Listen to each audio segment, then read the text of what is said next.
Bonjour, merci au CAOS de m'avoir sollicité pour cette présentation sur les nouvelles technologies dans l'articulation de l'épaule. Ces nouvelles technologies sont en plein essor et on voit vraiment une explosion des nouveautés depuis les 5 dernières années en rapport avec ces nouvelles technologies et l'intelligence artificielle dans le domaine de l'épaule, avec un petit peu de retard au niveau de cette articulation par rapport notamment au genou. Donc l'objectif de la présentation est de faire un tour d'horizon de cette technologie, à la fois pour l'opération, ce qui est le plus connu, mais aussi en pré- et post-opératoire.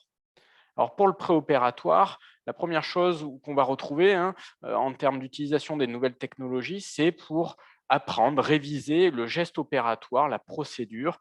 Et là, on va avoir notamment des outils de réalité virtuelle, que ce soit arthroscopique ou plus récemment à ciel ouvert, qui vont reproduire des pathologies et valider leur traitement par des étapes qu'on va faire au fur et à mesure et où on va pouvoir reproduire le geste avec une sensation. C'est des outils qui ont été validés comme améliorant la formation, notamment des jeunes chirurgiens en début d'expérience. Ensuite, grâce aux nouvelles technologies et en particulier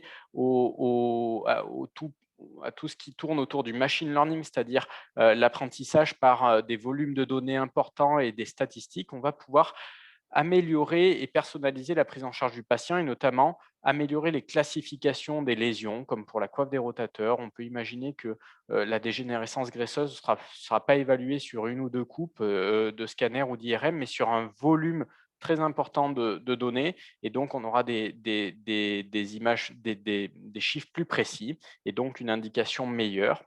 Et ensuite, on va pouvoir définir aussi le résultat attendu personnalisé en fonction des données du patient préopératoire à partir d'un ensemble de données, de 15-20 données. Aujourd'hui, on a des outils assez efficaces et assez simples à utiliser et ce qui va permettre de définir une balance bénéfice-risque vraiment personnalisée et dire au patient, ben voilà, le score qu'on espère avoir pour en post-opératoire, un score de constant, après prothèse va être de 75 points chez vous, à plus ou moins 10 points près, et un taux de complication de X.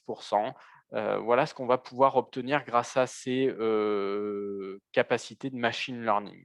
Ensuite, on pourra avoir recours aussi à ces mêmes méthodes pour définir au mieux le parcours du patient et notamment son indication et son éligibilité à la chirurgie ambulatoire et les risques qu'on prend liés à ce mode d'hospitalisation.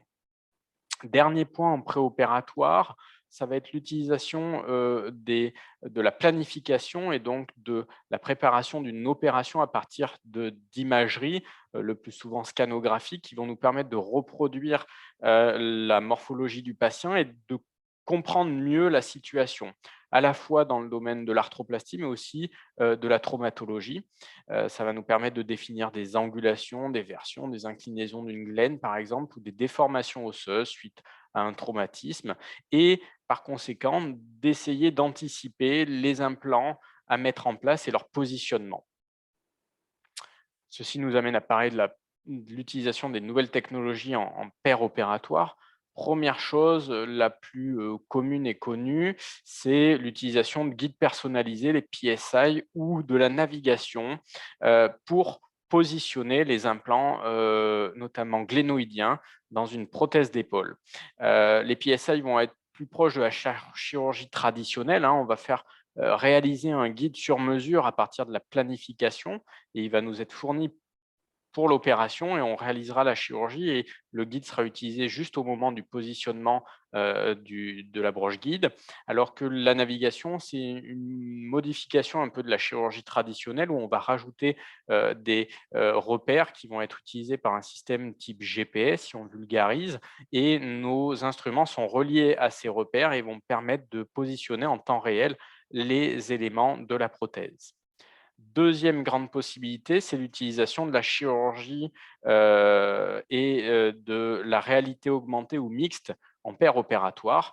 Donc, avec l'utilisation de lunettes type HoloLens, on va pouvoir intégrer dans le champ de vision du chirurgien des données, soit anatomiques, soit sur les implants, mais aussi de l'imagerie médicale qu'on va pouvoir faire matcher avec l'anatomie réelle du patient et donc servir de guide. Dernier grand pan d'utilisation des nouvelles technologies, c'est la chirurgie avec assistance robotique. Alors là, c'est là où l'épaule a le plus de retard par rapport au genou. On a 2 grands champs, hein, qu'on va retrouver de cette chirurgie à assistance robotique. La téléchirurgie robotisée, c'est les robots type digestif qui ont été développés, et ça, on retrouve quelques publications sur principalement, la chirurgie du plexus brachial.